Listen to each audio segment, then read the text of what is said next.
Hi, I'm Melissa, and I'm here with Andrea Ichite, the CEO and founder of Aini Organix. Hi. So, what brings you to LA? I'm in LA to do the House of Your A fashion show. It's a charity event that she does once a year to raise money for her charities back in Africa. So I think one of the questions that everyone always wants to know is, how did you get started?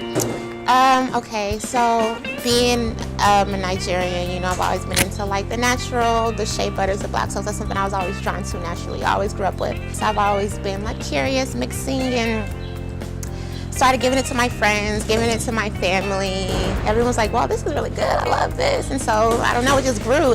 I just made a website, put a label on it, and this is what it is. It was organically formed. So, did you always know that you wanted to be a businesswoman? I didn't necessarily know, okay, I want to own a business, but I always knew that I was a leader, I was creative, and I like to make money. So it kind of just grew into that. Do you think the things that you studied in school helped you on your journey? What did you study?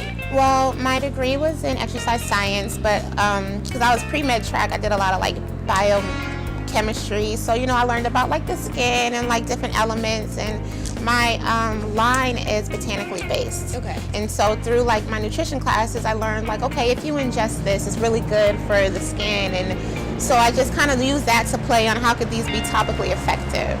So yeah, it definitely played a part. So I understand that being a businesswoman is hard. And what were some of the challenges that you faced when you were creating Aini? So initially, obviously, financial backing was, I guess, my biggest hang up. Like I was like, I want to do this, but it takes money. I know I can make money, but like, how am I going to get the money to start it? But I've been lucky and blessed that God's been very faithful that like people have like had a lot of interest, and I was able to generate some revenue. And then just, people supporting you and believing in you and knowing like, okay, I can give you my money and it's worth it rather than give my money to Target. What is a time that you failed, and what did you learn from it? I've made a number of bad investments, putting money in places and it not coming back into form. I learned, okay, Drea, you need to learn how to like make your own website, make your own business cards, like print your own labels. Like I learned that no one's gonna have the same energy that I have.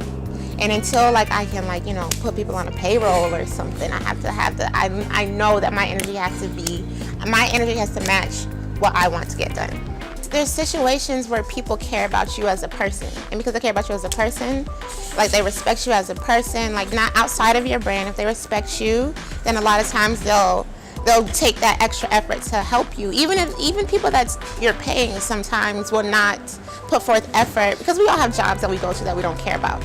And we go in there, we just go halfway. But when people respect the brand, and if you work for a company that you love, that means a lot to you, and you believe in the vision, you see that same vision that the founder saw, those are the people. You have to be able to like find that in people. What attributes do you think you need to be successful in the beauty and skincare industry? I would say, keeping your ear to the ground. It's such an evolving industry for like in the African American community. So you got to stay like hip to what's new, what's coming out, what doesn't work, what people are doing, what people are not doing. And then I think it's important to stay loyal to your original niche. Find your niche and stay loyal to it. It's okay to expand. But as you see what's been happening with like a lot of other brands that have tried to like jump too far outside their box, they lose their original backing. And that's very dangerous, because in beauty, Black women have not had a place for so long, and now that we're starting to get a place, you got to be careful to like not say, okay, but we don't want you anymore. So I think that's important. And what attributes do you think make you a successful businesswoman? I work hard. I believe in myself. I believe in my brand. I know that my stuff works. I know that it's good. I know that like when I make it, like my intentions are pure, and I know that I try to get the best ingredients. I try to not put in any chemicals, and I think I put who I am into it, and I think people can tell. What is the best piece of advice you've ever been given? The best piece of advice I think I've ever been given is you cannot cast your pearls to the swine. That means whatever your dream is, whatever your baby is, it's yours. You can't just share it with anybody. Everybody can't come with you. You have your friends, you have your family who like they see this dream and they're like, I want a part, I want a piece of that pie. But they don't have the same energy, they don't have the same desire. So you give them this piece and squander it. It's so easy to get caught up in like life, and then your dream just falls to the wayside. So if you keep it in the front of your mind and every single day you make yourself a to-do list, and one of the things is something towards your business, then there's no way it can't happen. There's no way it can't be successful. What aspects of your work bring you the most joy and why? I love when people tell me like, oh my God, my skin is so much better and I've been dealing with this for so long and it cleared up and I feel so great, like my skin is so hydrated. Like that's the most fulfilling because I believe in it. And so like when I sell someone something, I'm like, I know it's gonna work for you. I know that you're gonna like it. I know that you're buying a valuable product. So it's always really fulfilling when people come back and say, oh yeah, I love that, Drea, that really worked. Thank you so much for coming and speaking with us today. Of course, no problem.